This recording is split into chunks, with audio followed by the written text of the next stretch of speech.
kita masuk pada materi yang kedua, yaitu peluang suatu peristiwa. Sebelum menghitung nilai peluang tersebut, kita harus mengetahui terlebih dahulu apa itu ruang sampel, titik sampel, dan peristiwa. Untuk lebih jelasnya, mari kita simak pada ilustrasi yang pertama pada pelemparan sebuah mata uang. Kita tahu mata uang memiliki dua sisi, yaitu sisi angka dan sisi gambar. Dari pelemparan sebuah mata uang ini, maka akan didapat ruang sampel S adalah himpunan yang beranggotakan A dan G, kemudian titik sampel adalah A dan G, maka jumlah anggota dari ruang sampel S adalah 2. Kemudian peristiwa yang mungkin terjadi pada pelemparan sebuah mata uang adalah peristiwa munculnya sisi angka dan peristiwa munculnya sisi gambar.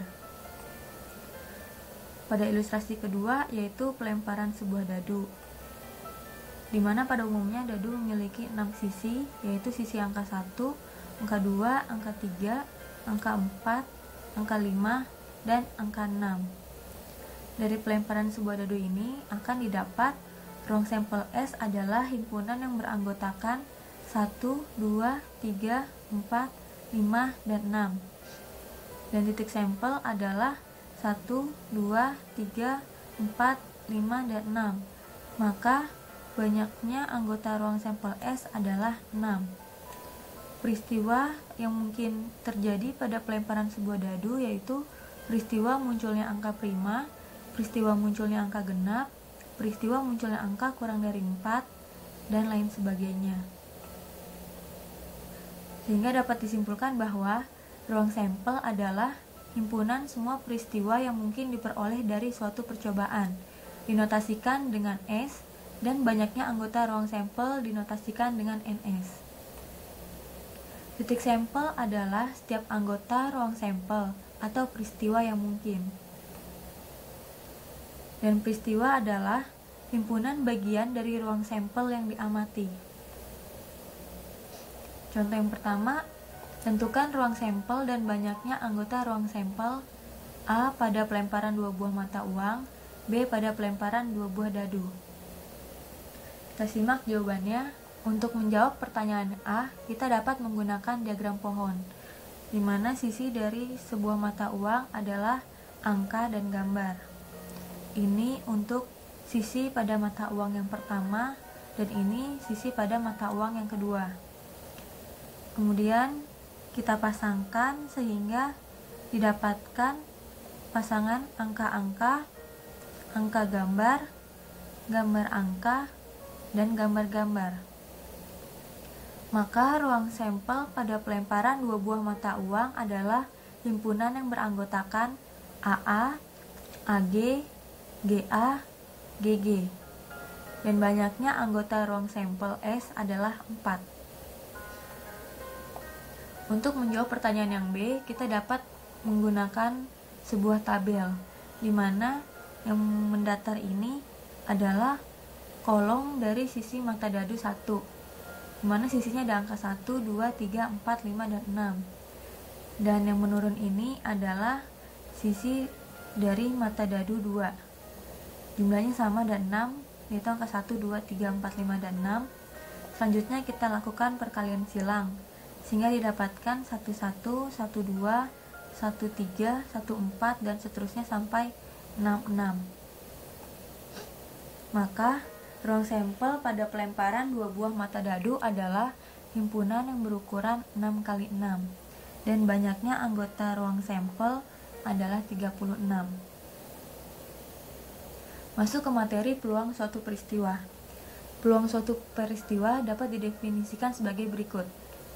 Jika S adalah ruang sampel dengan banyaknya anggota NS dan A merupakan suatu peristiwa dengan banyaknya anggota NA, maka peluang peristiwa A atau ditulis dengan PA adalah peluang peristiwa A sama dengan jumlah anggota peristiwa A dibagi dengan jumlah anggota ruang sampel, di mana NS tidak boleh sama dengan 0. Kisaran nilai peluang A dapat digambarkan pada garis berikut, di mana nilainya terletak dari angka 0 sampai 1. Angka 0 ini menyatakan peristiwa yang tidak mungkin terjadi, Sedangkan event change ini adalah peristiwa itu sama-sama memiliki peluang yang sama, yaitu 50-50. Dan angka 1 ini berarti peristiwa tersebut pasti akan terjadi. Lebih jelasnya kita simak contoh berikut. Pada pelemparan sebuah dadu, tentukan peluang munculnya sisi berangka genap. Penjelasannya sebagai berikut. Ruang sampel dari dadu adalah himpunan beranggotakan 1, 2, 3, 4, 5, 6. Sehingga banyaknya anggota ruang sampel adalah 6. Kita misalkan A adalah peristiwa munculnya sisi berangka genap. Maka A adalah himpunan yang beranggotakan 2, 4, 6. Sehingga jumlah anggota peristiwa A adalah 3. Sehingga peluang dari A adalah jumlah anggota A dibagi jumlah anggota ruang sampel. Didapatkan 3/6 sama dengan setengah. Contoh yang kedua, sebuah kotak berisi 5 kelereng biru dan 3 kelereng merah. 2 kelereng diambil sekaligus dari kotak secara acak. Tentukan berapa peluang A terambil kelereng biru semua, B terambil kelereng keduanya berbeda warna. Penjabaran sebagai berikut. Pengambilan 2 kelereng dari 8 kelereng adalah peristiwa kombinasi, sehingga anggota ruang sampel adalah kombinasi 2 dari 8 unsur yang diambil, yaitu 8 faktorial dibagi 2 faktorial dikali 8 dikurang 2 faktorial, sama dengan 8 dikali 7 dikali 6 faktorial dibagi 2 dikali 1 dikali 6 faktorial. Didapatkan hasilnya 28. Pertanyaan A, kita misalkan A peristiwa terambil keduanya biru. Maka jumlah anggota A adalah kombinasi 2 dari 5 unsur yang disediakan, yaitu 5 faktorial dibagi 2 faktorial dikali 5 dikurang 2 faktorial sama dengan 5 dikali 4 dikali 3 faktorial dibagi 2 dikali 1 dikali 3 faktorial sama dengan 10. Maka peluang dari peristiwa A /adalah jumlah anggota A dibagi jumlah ruang sampel sama dengan 10/28, didapatkan hasilnya 5/14. Jadi peluang terambil keduanya biru adalah 5/14. Untuk pertanyaan B, kita misalkan B peristiwa terambil kelereng 1 biru dan 1 merah.